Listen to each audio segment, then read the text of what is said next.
today I will be talking about severe thunderstorms and supercell thunderstorms. But before we talk about that, I've got exciting news.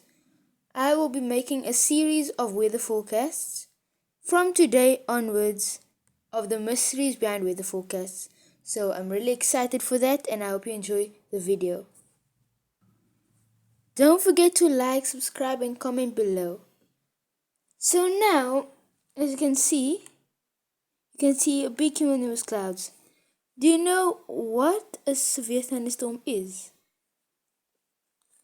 Thunderstorms, they come in very different categories, almost like hurricanes, but they're not exactly hurricanes.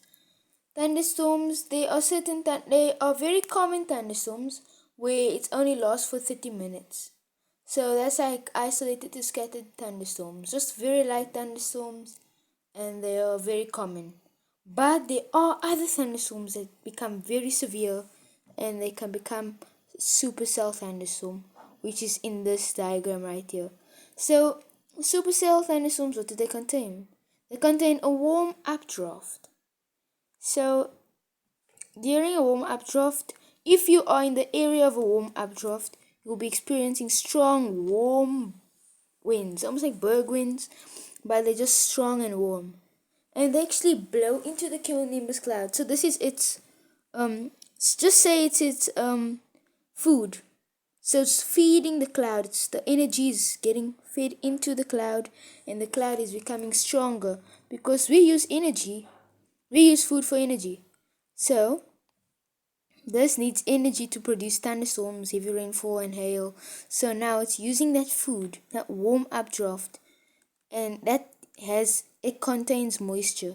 So it's the warm air moisture. Pretend there's an ocean down here.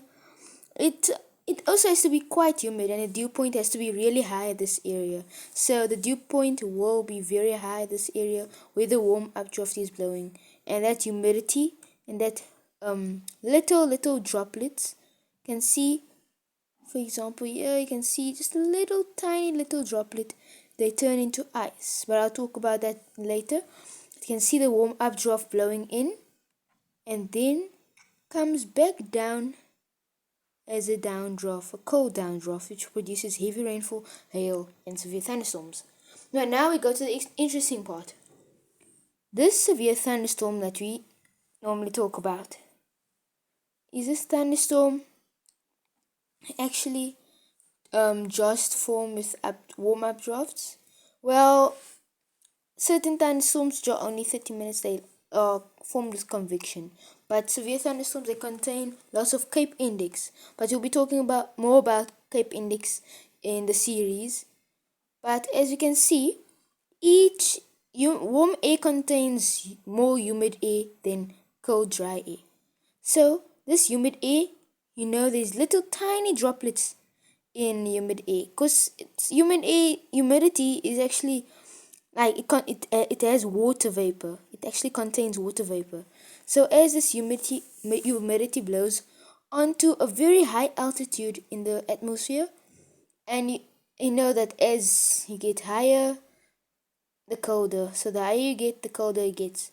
So now, as this droplets are in this cold altitude up here, it will begin to freeze, and now it will turn into hail.